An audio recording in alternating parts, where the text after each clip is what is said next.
Order. Questions to the Prime Minister. Thangam Debonair. Question number 1, Mr. Speaker. The Prime Minister. Thank you, Mr. Speaker. I'm sure that the whole House will want to join me in wishing the England football team the very best for their game against Norway tomorrow. Mr. Speaker, this morning my office hosted a reception to mark Armed Forces Reserves Day, and this coming Saturday we celebrate Armed Forces Day. This is an opportunity for us all to pay tribute to our servicemen and women here and around the world for their dedication and service, and to those who have served in previous generations. Mr. Speaker, this morning I had meetings with ministerial colleagues and others. Later today, my Right Honourable friend, the Chancellor, and I will travel to Japan for the G20 Leaders Summit. With the threat of climate change putting future generations at risk, vile terrorist propaganda continuing to spread online, and rising tensions in the Gulf, this summit is an opportunity to address global challenges affecting all our nations. As the thousands of people demonstrating outside will tell you, tackling climate change and biodiversity makes the world safer, more beautiful and sustainable for our children and grandchildren. Does the Prime Minister agree that one of the first acts of the next Prime Minister should be, urgently, a new Environment and Climate Change Bill, putting into place all the recommendations of the Committee on Climate Change to meet net carbon zero, making the world a more beautiful place? Can I say to the honourable lady that we are introducing an environment bill as a government. We've introduced a 25-year environment plan. I think for the first time that any government has done that. We've committed to net zero emissions by 2050. That has gone through this House. But the question she needs to think about is, why is the Labour Party in the House of Lords trying to block the net zero and 2050 legislation? Julian Sturdy. Thank you, Mr. Speaker. One of the biggest restraints on what is a very positive economy in York and North Yorkshire is the lack of progress on devolution. Following the rejection of the One Yorkshire proposal, does the Prime Minister agree with me that we need to have a more local approach, such as a York and North Yorkshire deal, to rival those of the big urban centres? Well, can I say to my honourable friend, I absolutely recognise, as we do across government, the enthusiasm and dedication in Yorkshire for devolution, and the potential seen there for harnessing local people's sense of identity with Yorkshire, and we share the ambition of doing what is best for Yorkshire, its people and its businesses. My Right Honourable friend, the Communities Secretary, has now met with Yorkshire leaders. Discussions are continuing about a different localist approach to devolution, and officials are having initial meetings with councils, including York, and will be interested in hearing their ambitions for devolution. Jeremy Corbyn. Thank you, Mr. Speaker. I hope the whole House will welcome today's mass climate lobby that's coming to Parliament today. And we should be proud of it. This House, after all, became the first Parliament in the world to declare a climate emergency. Yeah. And I want to pay tribute to the young people and young climate strikers that have done so much to raise awareness of this issue. And I hope members will take the chance today to meet those that are coming to lobby and learn from them, because they feel very passionately on the issue. I also acknowledge it's Armed Forces Day and the celebrations are going on this week, and I think we should be concerned about the welfare of both serving and former serving members of our armed forces. And I join the Prime Minister in congratulating the Lionesses for reaching the quarter-finals of the Women's World Cup and wish them well tomorrow night against Norway. Mr. Speaker, I welcome the judgment of the Court of Appeal last Thursday against UK arms sales to Saudi Arabia. The court found that the government had, and I quote, made no concluded assessments of whether the Saudi-led coalition had committed violations of international humanitarian law during the Yemen conflict and made no attempt to do so. Does the Prime Minister dispute that finding? Here we go. We continue to operate one of the most robust arms export control regimes in the world, and we take our responsibilities on arms export licensing very seriously. Indeed, in the words of the 2017 judgment, the government engaged in anxious scrutiny, indeed at what seems like anguished scrutiny at some stages. We're disappointed that the court found against the government on one ground, and we will be seeking permission to appeal this judgment. Jeremy Corbyn. Mr. Speaker, Germany, as an EU member state, has banned arms exports to Saudi Arabia. So has Denmark, and both the US Senate and House of Representatives have voted to ban arms exports as well. The UN describes the situation in Yemen as, and I quote, humanity's biggest preventable disaster, and the government sees fit to continue selling arms to Saudi Arabia during that situation. So can I ask the Prime Minister a very simple question? Does she believe there are serious ongoing violations of international humanitarian law by Saudi Arabia in Yemen? Yes or no? Yes. The right honourable gentleman knows very well that we consider these issues very carefully when we are dealing with these arms export licences, as has just been quoted by the court. But he references the situation in Yemen. This cannot go on. We need a political settlement in Yemen. I would remind the right honourable gentleman that the Saudi-led intervention was at the request of the legitimate president of Yemen, following a rebel insurgency which overthrew the internationally recognised government, and the intervention has been acknowledged by the United Nations. Now, my right honourable friend, the Foreign Secretary, held a Yemen Quad meeting on Saturday, expressing concerns at escalating tensions. But what do we see the Labour Party do? One of his MPs was inviting rebel leaders of the insurgency into the House of Commons. Yet again, Labour on the wrong side of the argument. Jeremy Corbyn. The Prime Minister doesn't appear to understand the depth of feeling at the UN, parliaments around the world, and even the US Senate and House on this situation. The UN itself has warned that by the end of 2019, if the war continues, 230,000 people would have lost their lives, 140,000 of which are children under the age of 5. The UK and EU law states that the government must, and I quote, not grant a licence if there is a clear risk that the items used might be used in the commission of a serious violation of international humanitarian law. The government said they'd used the following criteria to judge that, and I quote, an understanding of Saudi military procedures, continuing engagement with the Saudis at the highest level, and Saudi public commitments to international humanitarian law.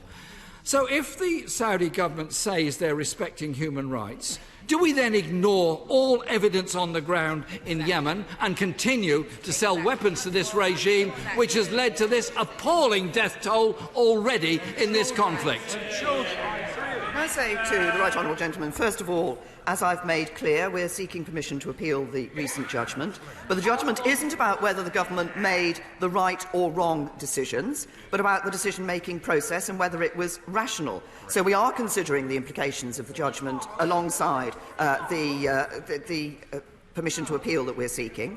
And while we do this, we won't grant any new licences for exports to Saudi Arabia and its coalition partners, which might be used in the conflict in Yemen. But he talks about the conflict in Yemen. As I've just said, let's remember what happened, why we are seeing this conflict in Yemen. It was the overthrow of the internationally recognised government by rebel insurgents.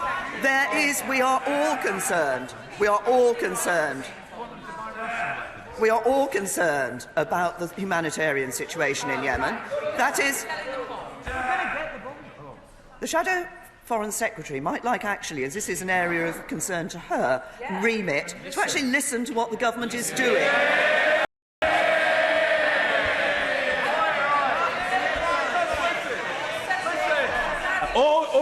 Order. The questions must be heard and the answers must be heard. The Prime Minister.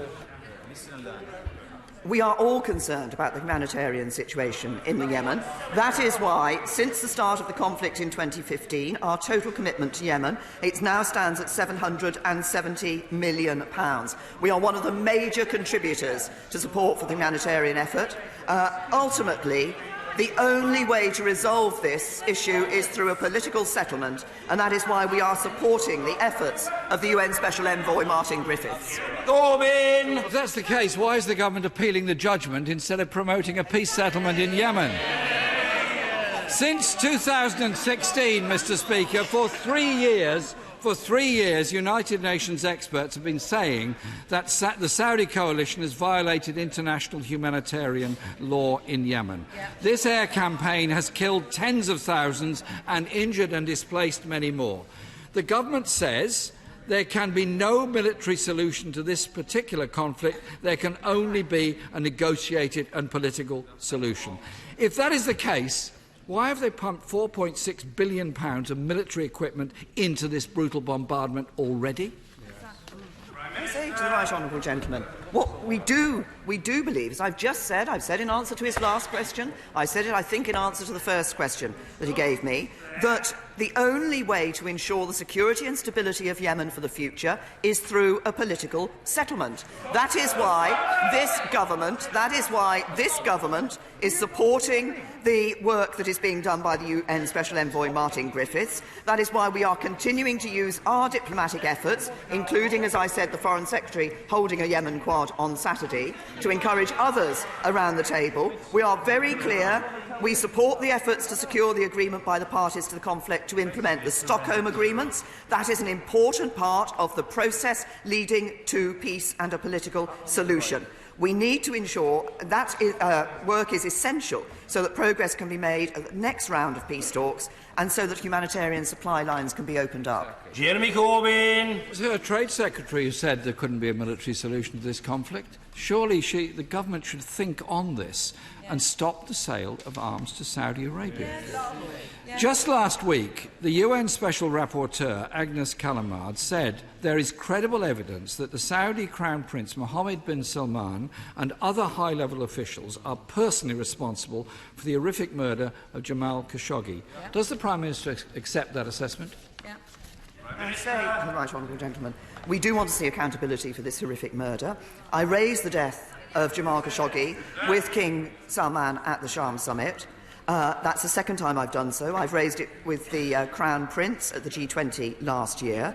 I've stressed the importance of those responsible being held to account, of due process being followed.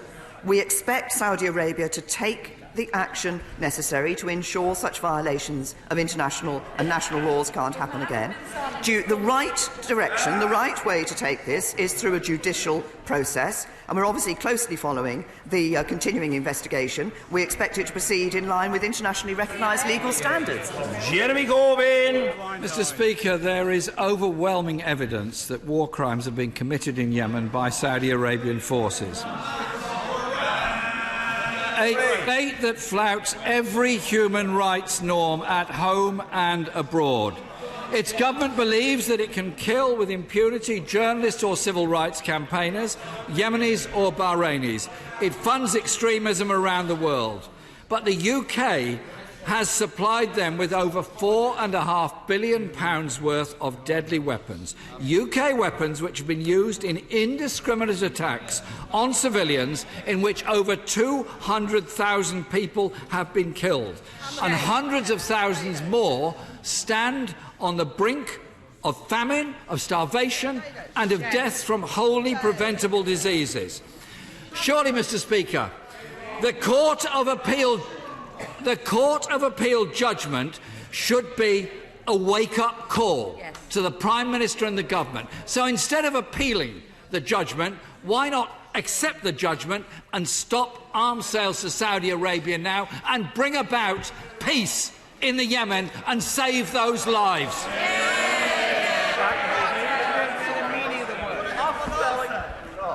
The right honourable gentleman says to me, bring about peace in the Yemen.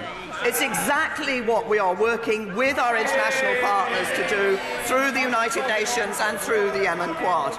But also the right honourable gentleman is talking about the relations that we have with Saudi Arabia. That is a relationship that has saved lives of British citizens in the past.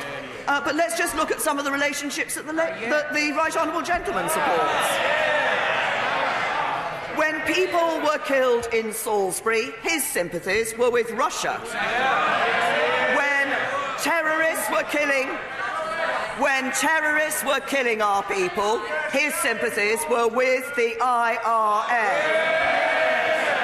And in the recent tanker attacks in the Gulf, his sympathies were with Iran. He never backs Britain, and he should never be Prime Minister. Mr. Bradley! I'm a firm believer that youth work is part of the answer to so many issues in our society and has a huge role to play in my Mansfield constituency, but currently we're at risk of losing vital youth work qualifications. The review of these qualifications was announced on April the 1st, but the funding has been delayed in the system. If it's not secured, we're in danger of seeing universities and colleges drop these qualifications from 2020. So will my right honourable friend ensure that this funding is signed off immediately and continue to train amazing youth workers? Well, my honourable friend has raised an important issue and the importance of the proper training of these youth workers. We are absolutely committed to properly qualified and trained youth sector. Subject to a business case, we have committed to renewing funding for these qualifications and reviewing the youth work curriculum. I know DCMS are in very close contact with the National Youth Agency and aware of the timing issues and hope to make an announcement on this in the near future. Ian Blackford. Thank you, Mr. Speaker. And can I associate myself with the remarks of the Prime Minister with our reservists? I am happy today to be supporting a badge on supporting Nazanin Zaghari Ratcliffe, and I hope in the days that the Prime Minister has left in office she will do what she can to secure the release of Nazin from jail in Iran.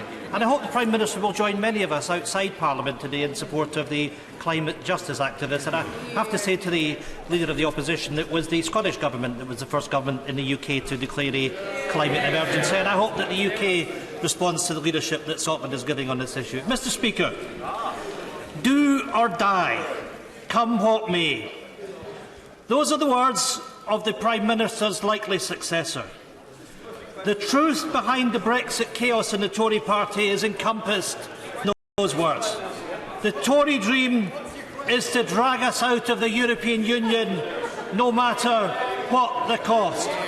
Prime Minister, before you exit office, will you pledge to never vote for a successor willing to impose a devastating no-deal Brexit on all of us? Well, I have to remind the right honourable gentleman yet again that he is due to ask me questions about my responsibilities as Prime Minister. And I would remind him yet again that as Prime Minister, I voted 3 times in this House to ensure that we could take the UK out of the European Union with a deal that was good for the whole of the United Kingdom, and he voted effectively for no deal. Ian Blackford. My goodness, it's no wonder she's leaving. That was no answer to her question. The Prime Minister is showing gross cowardice. On the one hand, the Tories are asking people to put their faith in the most incompetent Foreign Secretary in a century. A man who has made a career out of lying, who has spent his week avoiding the media, staging photos and playing to the extreme delusions of the Tory shires.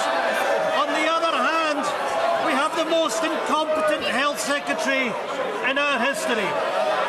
A man who writes books on privatising our NHS. Mr. Speaker, the Conservatives clearly don't like the truth. Someone so desperate for a chance as his 30-year Downing Street fantasy that he's... I think the right honourable gentleman's concluded his inquiry.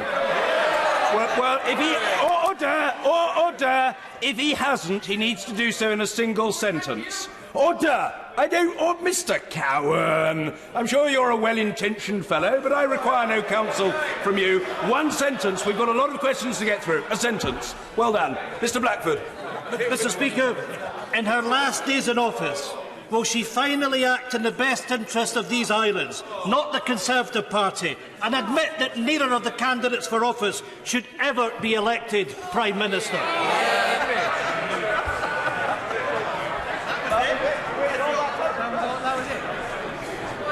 Can I say to the right honourable gentleman, either of the candidates for this high office would do a darn sight better job than anybody sitting on any of those benches.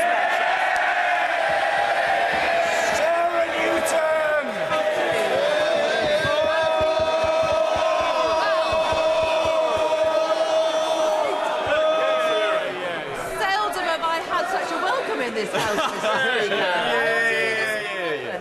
I very much welcome the announcements that the Prime Minister and the Secretary of State for Work and Pensions made yesterday.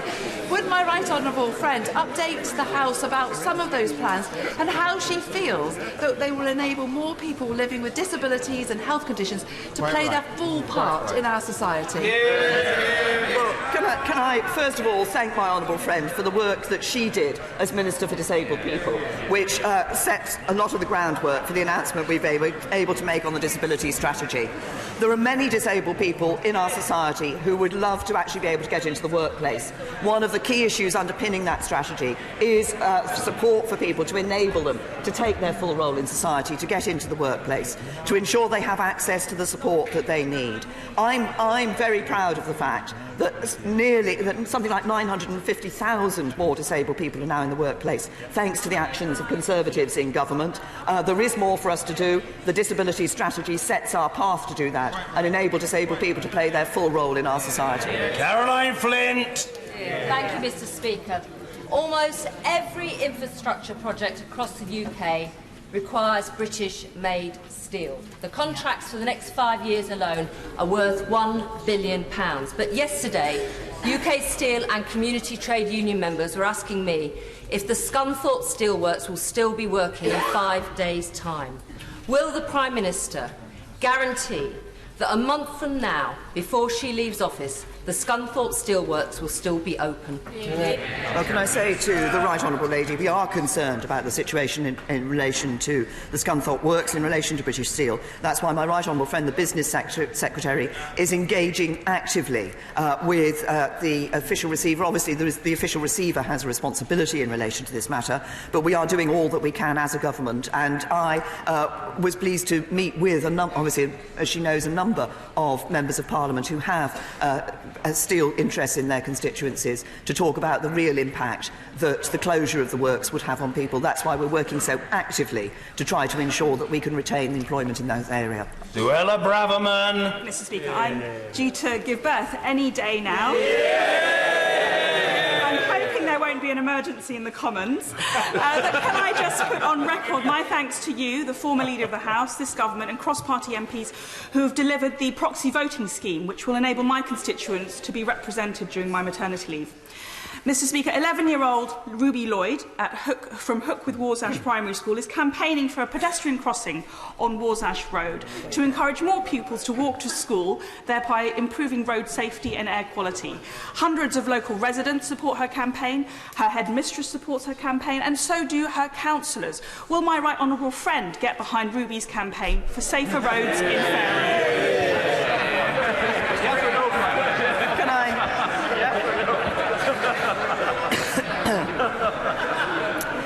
Can I first of all say to my honourable friend that we wish her the very best for the upcoming birth. Can I also say that I have a certain satisfaction, having played a little role in ensuring that she and her husband actually got married, as she acknowledges. Can I say on the issue that she has referred to of Ruby? First of all, it's very good to see young people caring passionately about their local area and campaigning for their local area. And it's vital, obviously, that children can go to school in a safe environment. Of course, this is an issue for the local authority, but I would just like to wish Ruby the very best for her campaign. Nick Thomas-Symonds. Thank you, Mr. Speaker. Universal credit is causing great hardship in my constituency. It is driving up debt, it is increasing food bank use, it is making people who are out of work worse off and people who are in work worse off. In her final weeks in office, will she act to halt the rollout of this failed policy, or will she simply leave this injustice burning?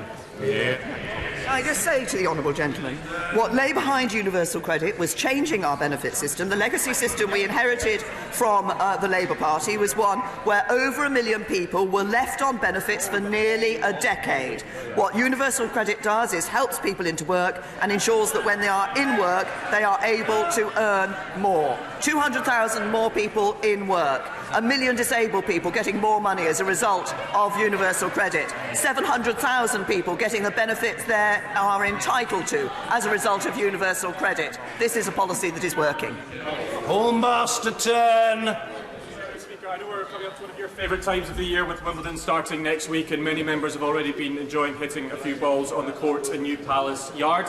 So will my right honourable friend take this opportunity to wish all the British players the best of luck in the championships, and also welcome the announcement from the Lawn Tennis Association of £250 million for 96 new indoor tennis centres to open up the sport to 3 million more people across the UK. Yeah. Well, can I thank my honourable friend for in a very timely fashion raising this issue. I certainly wish all the very best to all the British players who will be participating in Wimbledon. I'd like to congratulate Andy Murray for his win in the doubles at Queen's at the weekend.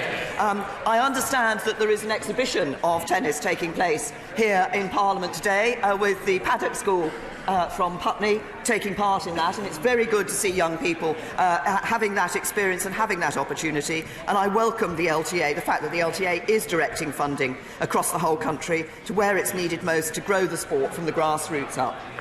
Mr. Khalid Mahmood. Thank you, Mr. Speaker. A recent YouGov poll into Islamophobia within the Conservative Party shows an astounding level of racism. Almost 50% polled would not want to see a Muslim Prime Minister. Only 8% would be proud if there was one. 67% believe racist myths about Muslim communities, and yet 8 out of 10 don't think this is a problem.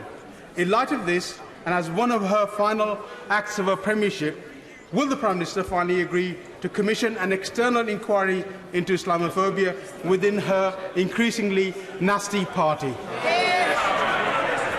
I say to the honourable gentleman, we take any allegations of Islamophobia very seriously in the Conservative Party. Every allegation is properly investigated. We have seen my right honourable friend, the chairman of the Conservative Party, take swift action. We have seen people suspended from the party. We have seen people excluded from the party. And I would just say to the honourable gentleman that it is in direct contrast to the way in which the Labour Party deals with anti-Semitism. Indeed, it is easier to be kicked out of the Labour Party for voting Liberal Democrat than for being anti-Semitic. Alistair Burt. Mr. Speaker, there is a risk that complex conflicts thousands of miles away can sometimes appear deceptively simple at Westminster. Does my right honourable friend share my surprise that the Leader of the Opposition did not mention the Human Rights Watch had said last week that it was a potential war crime of Houthi drones targeting civilian targets in Saudi Arabia? And the World Food Programme has recently suspended aid in Houthi-controlled areas because of its diversion, aid workers not being allowed into Houthi areas, and aid being diverted to enrich Houthi forces. Is it not the case that it's best to recognise the horrors of war on all sides and concentrate not on being one-sided, but getting fully behind the tireless efforts of Martin Griffiths to seek peace in Yemen and support those efforts and bring this conflict to an end? Well, can I thank my right honourable friend? With his experience in the Foreign Office, he has seen and knows the complexities of these issues, and he's absolutely right that it is important that we look at what is happening in the Yemen and we recognise the actions that the Houthis have been taking as well. That is why it is so important to bring both sides around the table to ensure that we can get that agreed peace settlement and find supporting Martin Griffiths, the UN's boy, in his efforts to bring the parties around the table. And he references the humanitarian aid. I said earlier the extent of humanitarian aid we've given. One of the great problems we've had to address is the way in which it is not always possible to get that aid to the people who need it most. Not because of our inability, because of the insurgents, the way in which the Houthis are preventing that aid getting to the people who need it most. Aaron Lee. Thank you, Mr. Speaker. Brexit uncertainty is hitting manufacturing businesses in my Lincoln constituency, and local managing directors have told me that no deal will be absolutely catastrophic for them, for their exports to Europe, and it will put local jobs at risk. One firm has even put workers on short-time working already, temporarily. Does the Prime Minister accept that her government, and I include in this statement either of her likely successors, have made a catastrophic no-deal Brexit a more likely outcome? I wanted to deliver Brexit with a deal. I brought a deal to this House, and the Honourable Lady and her colleagues voted 3 times against that deal. Andrew Griffiths. On Monday, 160 years of food production on the same site in Burton ended with the announcement of the closure of the Kerry food plant in my constituency, affecting 900 jobs in both Burton and in the constituency of my friend from South Derbyshire. The Prime Minister will obviously have great sympathy for all of those workers who are concerned about their future, concerned about paying their mortgage, the holidays they have booked, and their families. Will she commit to a cross-department task force to try and help ensure we not only get those 900 people back into work, but we find a new use for that plant in Burton? Well, obviously, as my honourable friend says, I'm sure this is going to be a very worrying time for the employees of Kerry Foods and their families. I understand that ministers from the Department for Business, Energy and Industrial Strategy are speaking to my honourable friend to discuss the situation, and they will work with DEFRA and with housing communities and local government to explore the various options. We'll also want to work closely with businesses and local partners to ensure those affected are well supported, and indeed to explore options for the future of the site. Our thoughts are with those who will obviously be very concerned at this time. J. Stevens. Mr. Speaker, 7-year-old Talia Balade, who's the daughter of my constituent Gosia Simanovic, was abducted by her father and taken to Libya in 2012. The father returned here without Talia, and she remains in Libya with his mother. He was jailed but released on licence in 2017, and he's now absconded and is not reporting to the Home Office. All Gosia's legal avenues have been exhausted, and she is really desperate.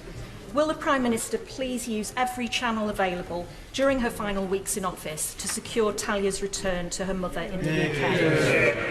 I say to the Honourable Lady, obviously she's outlined this case here in the House. I will ensure that this is a matter that is looked into properly by department concerned. Andrew Mitchell. Mr. Speaker, on the Yemen-Saudi catastrophe that is taking place, isn't it the case that Britain should move to a position of far greater neutrality, supporting a comprehensive ceasefire? And while Britain is absolutely right to condemn the Houthi attacks on Riyadh and Jeddah, should we not also condemn the night-after-night bombings by the Saudi aircraft, which are killing innocent civilians and radicalising tens of thousands of young Yemenis? I say to my right honourable friend, we have called for a ceasefire. We've supported the efforts that have been made for a ceasefire. We've supported those efforts around Hodeidah, a very important port, obviously, for getting humanitarian relief in. But this is why it is so important that we continue to work with our international partners and with the UN Special Envoy to bring about that ceasefire, to enable the parties to come round the table, to get the political settlement, which is the only way to ensure the future security and stability of Yemen. Kerry McCarthy. On Friday, Mr. Speaker, a 14-year-old girl with autism and a learning disability was placed in a secure mental health unit 150 miles from home. Her mother's already had to stop work, and her parents are now trying to scrape together the money to find temporary accommodation there so they can be near their child. Does the Prime Minister not agree that we really need decent, trusted facilities in every community for distressed children so that families don't have to go through this? Well, the Honourable Lady makes a very important point, and obviously the emphasis that we are putting in the National Health Service on dealing with mental health and on improving the support that is available to mental health is a part of this. We are looking, and I held a round table looking at the outcomes of the review that we've had on the Mental Health Act, where exactly these sorts of issues about the type of circumstances in which people were being provided for was raised. And this is something that the NHS is looking at very carefully, and we are ensuring that there is funding available for further facilities to be provided. Mary Robinson. Mr. Speaker, this afternoon I will meet with my Cheadle constituents who have travelled down to Westminster as part of the Christian Aid climate change lobby. With her world-leading commitment to a net zero target by 2050, the Prime Minister has shown that we are already leading the way. As we leave the EU, will she also urge her successor to put the environment at the heart of the Brexit negotiations? Well, can I thank my honourable friend for raising this issue, and can I also congratulate those of her Cheadle constituents who are coming down to Westminster today to discuss this very important issue. We will. The government has made a major step, as she says, by legislating for net zero. I hope that the Labour efforts to stop this in the House of Lords will not be successful, so that we can actually ensure that that legislation is signed. And we will make every effort as we leave the European Union, working with our European partners and others, to ensure that we put this at the forefront of discussions and that the right approach is taken to it by countries around the world. Thank you, sir. I appreciate that the Prime Minister is slightly distracted by the intoxicating emotion of imminent freedom and release. But while she's still running the country, could she spare a thought for the 1.3 million FOMOs in our nation? FOMOs, of course, being pensioner households missing out. And the Prime Minister will be aware that today that excellent charity, Independent Age, are actually seeking to support the campaign for the 3.5 million unclaimed pensioner benefits, according to the DWP's own figures. Would my honourable friend, would the Prime Minister agree with me that this 3.5 million should not be left to fructify in the coffers of the Treasury, but should flow to the FOMOs? Can I thank the honourable gentleman for his question, which was put with his normal and natural theatricality in the chamber. As he will have seen, the Chancellor of the Exchequer will actually have heard the question that he has put. Obviously, we want to ensure that people who are entitled to benefits actually are in receipt of those benefits. But I would also say to the honourable gentleman that this government can be proud of the record of what we have done for pensioners through the triple lock and various other ways, such that pensioners are £1,600 a year better off under this government. Sir John Hayes. Mr. Speaker, today's mass lobby is about sustainability, but there can be no economic health nor communal well-being while soulless supermarkets make places ubiquitous whilst exploiting my Lincolnshire farmers and growers, and while heartless internet giants crush their small competitors. So will the Prime Minister use the tax system to redistribute power away from those heartless, soulless corporate monoliths to all that is small and eclectic and local and particular? For, Mr. Speaker, as you know, Schumacher said, small is beautiful. Can I say to my right honourable friend, he makes an important point about the importance of small businesses, the importance of local independent shops on our high street. We want to see those businesses supported. That is why, of course, we have taken steps already, for example, in relation to business rates. It's also why, for those who are concerned about the internet and the way the internet is being used to undermine some of those small businesses in terms of the retail environment, we are, of course, taking action in relation to those digital companies. Evident code. Thank you, Mr. Speaker. While the Conservative Party leadership candidates tour the country offering unicorns, the Prime Minister may be thinking about her legacy. Will the Prime Minister please listen and act on the entirely reasonable demands of all those affected by Grenfell-related issues and finally commit to fund retrofitting of sprinklers on all residential buildings and others where vulnerable people live or work, give clarity on installation and upkeep of external building insulation, adequately fund our fire and rescue services, and set up a social housing regulator with teeth? The public may thank you for it. That's right. Can I say to the honourable lady, obviously, we are looking across the board. There's a number of issues that have been raised as a result of the terrible tragedy that occurred at Grenfell Tower, which we have already acted on, and we are continuing to work, as I said, indicated in response to her right honourable friend, the Leader of the Opposition, last week. We are looking at issues such as social housing. I think while many people focus on the issue of cladding and the building standards, actually it was the fact that the people's voices were not being heard from that social housing. That is a particular concern, and ensuring we have the right approach in relation to regulation there is important. And on sprinklers, the recommendation after Lacanau was not that every property over a certain height should have sprinklers retrofitted, and it is important to be clear about that. Jacob Rees-Mogg. Thank you, Mr. Speaker. On the 15th of May, my right honourable friend welcomed a decision by NICE to allow the drug Spinraza, which is for spinal muscular atrophy, to be prescribed, including, we thought, to my constituent, the grandson of Mrs Ogborne. NICE has now written to Mrs Ogborne to say that they accept that the news story that appeared on the NICE website was not clear enough. That is code for saying my constituent's grandson will not receive this drug.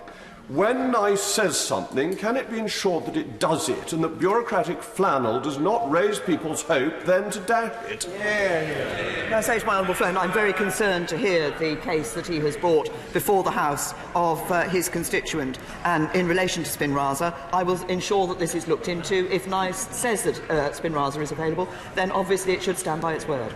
If the honourable gentleman doesn't get a result and he wants it to be debated again before the summer recess, let me tell him, it will be debated. He can be quite certain of that. Tony Antoniazzi.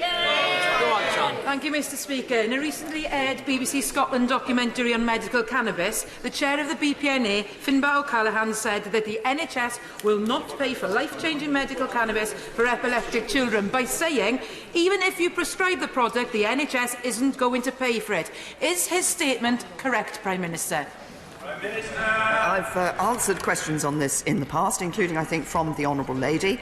The Government has changed the law. Specialist doctors on the General Medical Council Specialist Register can now prescribe cannabis-based products for medicinal use where there is clinical evidence of benefit. And NHS England and the Chief Medical Officer have made it clear that cannabis-based products can be prescribed for medicinal use in appropriate cases. But obviously we need to trust doctors to make clinical decisions in the best interests of patients. Alex Shelbrooke. Thank you, Mr Speaker. Mr Speaker, on Thursday I was able in the adjournment debate to describe the barbaric treatment that my father-in-law received at a clinic in Barbados that ultimately led to his death.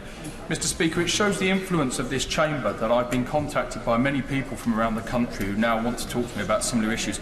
And this morning, Mr Speaker, I've been contacted by a resident of Barbados who has said to me that actually the practices that go on in this clinic by Dr Alfred Sparman are far more horrific than we would recognise.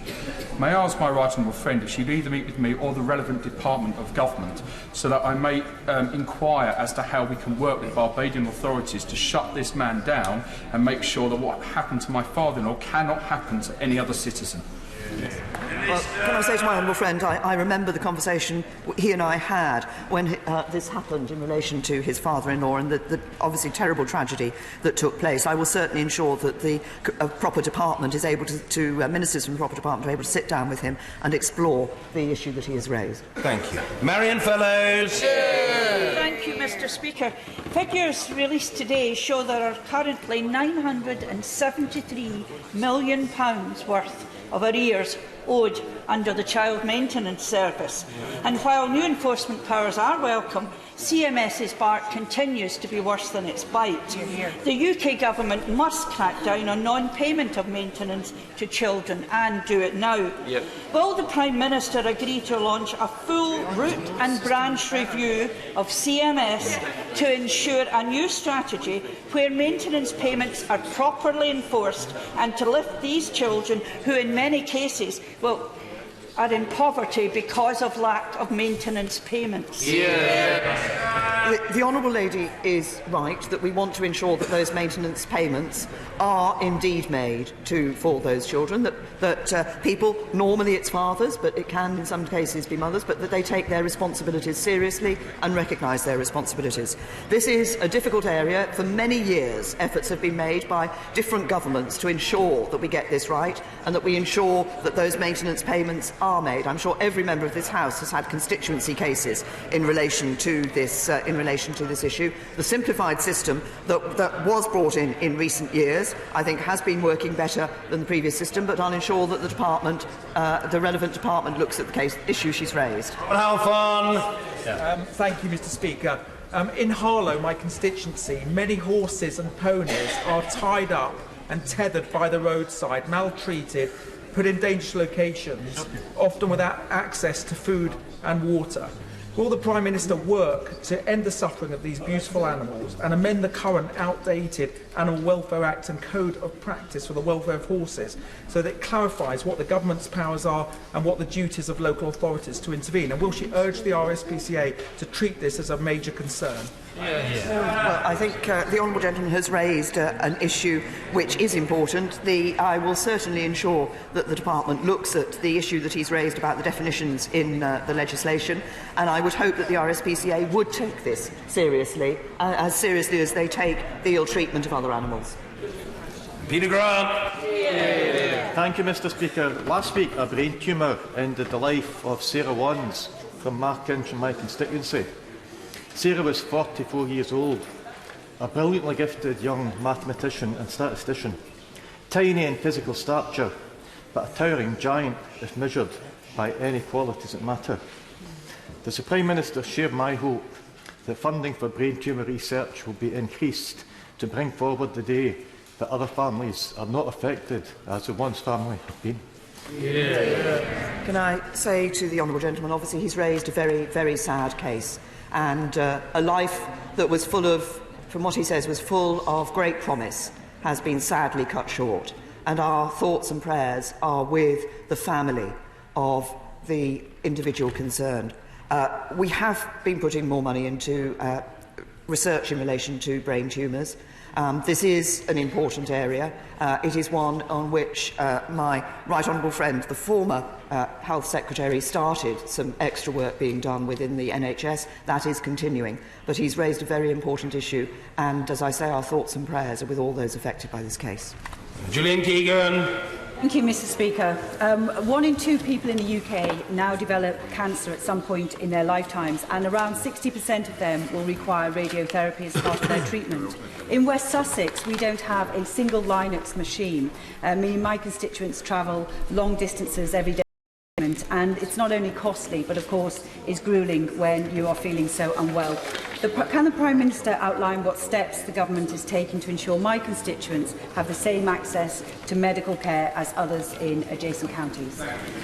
Well, I fully recognise the concern that the honourable lady has raised. Of course, looking at how we deal with cancer, how we treat cancer, is one of the issues in the NHS long-term plan, which the NHS is putting a focus on. I recognise the concern for those who have to travel long distances to receive this treatment. As my honourable friend has said, it's not just often expensive for them, but it is difficult for them and gruelling for them in their, obviously, at the in the state of health that they are. And this is something that I think will be looked at as part of the future programmes for the NHS. Finally, Mr. Nigel Dodds. Mr. Speaker, the Prime Minister will be aware, as indeed the whole House will be, of the long-standing campaign for justice and compensation by victims of the Libyan-sponsored IRA terrorism in Northern Ireland and indeed throughout the UK. US citizens have been compensated by the Libyan authorities, but the UK citizens have not. There are £12 billion held frozen in frozen assets in the United Kingdom. £17 million has been recovered in tax on that money in the last 3 years. Will she undertake to use that money to help the victims and ensure the special representative who has been appointed will work closely with the victims to obtain the justice that those victims rightly deserve? The right honourable gentleman is absolutely right in raising the issue of the justice that these victims deserve. The issue he's raised is one that I have raised myself with the Libyan government in the past. I will certainly ensure that the special representative is able to make every effort to ensure that the victims get that to which they are entitled, and that he does work with the victims in doing that. It's important that their voice is an absolutely crucial part of this. Order. Just before we come to the point of order, there is a very small number of announcements to make, the first of which draws upon and indirectly relates to something the Prime Minister said by way of expression of good wishes to the England female football team. I think that the House would want to know of the activities of the women's parliamentary football team, which are regularly communicated to me, not least because I am the president of the said team. I hope the whole House will wish to join me in wishing the women's parliamentary